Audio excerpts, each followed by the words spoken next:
L'Ancien Testament ressemble beaucoup au coffre à souvenirs dont nous avons parlé. Il contient des vestiges d'autrefois que le Seigneur a préservés dans la Bible, pour nous, aujourd'hui. Et comme dans tout coffre à souvenirs, en regardant à l'intérieur, nous y faisons beaucoup de découvertes passionnantes. Pour commencer, voyons comment le livre est organisé. Essayons de comprendre ce que contient ce coffre. Si vous voulez bien, ouvrez votre Bible au début, à la table des matières. Regardez la taille de ce livre. Ça nous fait au moins 1200 pages. Il est hors de question que je lise tout ça. L'Ancien Testament est comme un coffre à souvenirs. Tu parles si c'est drôle. Maman a dit que ce serait l'année la plus dure au séminaire. Personne ne comprend l'Ancien Testament. On retire du séminaire que ce qu'on y apporte. Je ne sais pas grand-chose sur l'Ancien Testament, mais je vais faire de mon mieux cette année. J'ai toujours voulu étudier l'Ancien Testament. Je suis sûre que ça va être formidable cette année.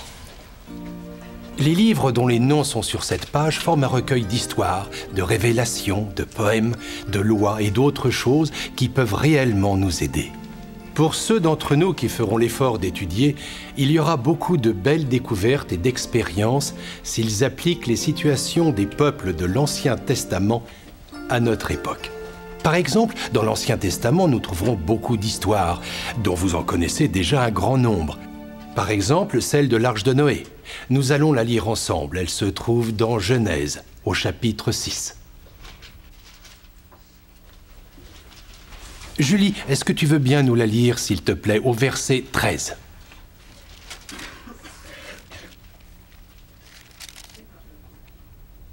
Alors Dieu dit à Noé, la fin de toute chair est arrêtée par devers moi, car ils ont rempli la terre de violence. Voici, je vais les détruire avec la terre. Fais-toi une arche de bois de copher, tu disposeras cette arche en cellules et tu l'enduiras de poids en dedans et en dehors.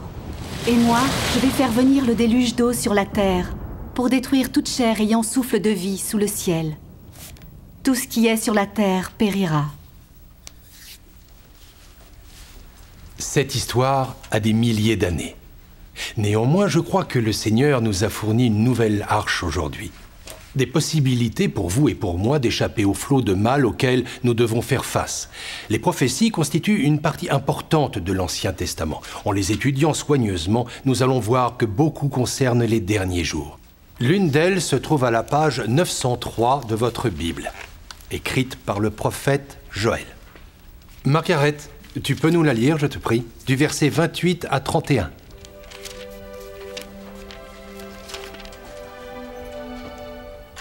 Après cela, je répandrai mon esprit sur toute chair. Vos fils et vos filles prophétiseront.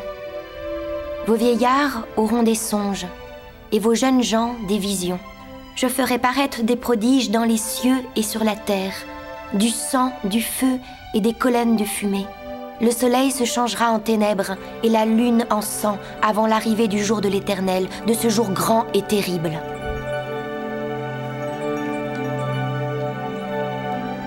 Ne soyez pas trop surpris si vous trouvez des choses dans l'Ancien Testament qu'on ne trouve pas d'habitude dans les Écritures. Par exemple, dans le livre 1 des Rois, on lit le détail de la construction du temple de Salomon.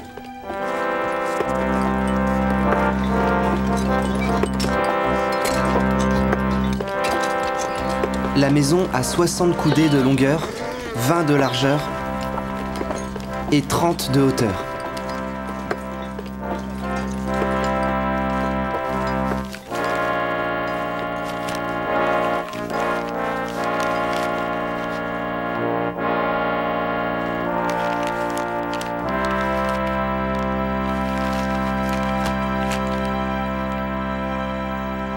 Ainsi Salomon acheva de bâtir sa maison.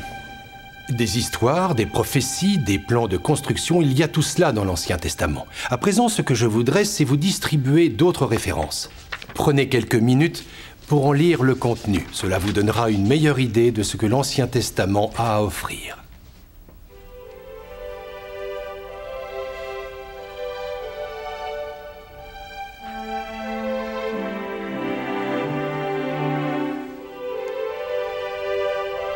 L'Éternel dit à Josué, « Vois, je livre entre tes mains Jéricho et son roi, ses vaillants soldats.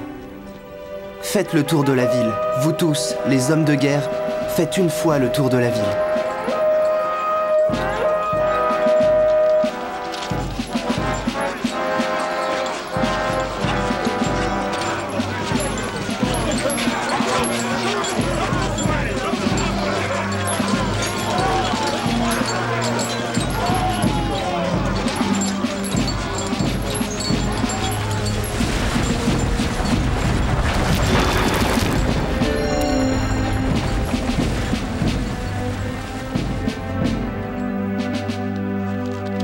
Fais approcher de toi Aaron, ton frère, et ses fils, et prends-les parmi les enfants d'Israël, pour les consacrer à mon service dans le sacerdoce.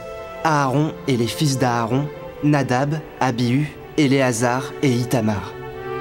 À l'office de prêtre dans la prêtrise d'Aaron, je te confère tous les droits relevant de cet office. À l'âne, nous te recommandons d'être fidèle dans l'accomplissement de tes devoirs et nous te promettons que tu ressentiras l'influence. Il posa ses mains sur lui et lui donna des ordres, comme l'Éternel l'avait dit par Moïse.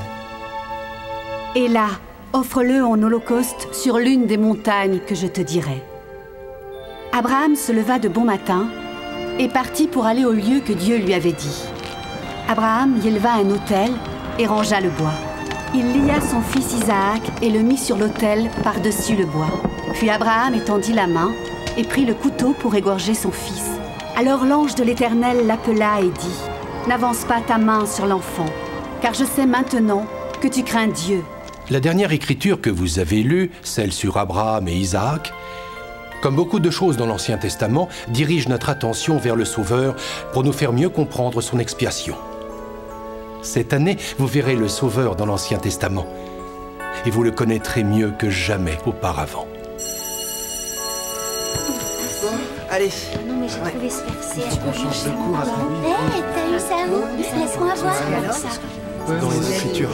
Il y a quelque chose que je vais lire plus. Je lis les Écritures, mais je ne trouve rien comme ça. Tu vas les lire. J'ai lu attentivement. J'ai quoi? Moi aussi. Ouais. Je vais lire ce soir.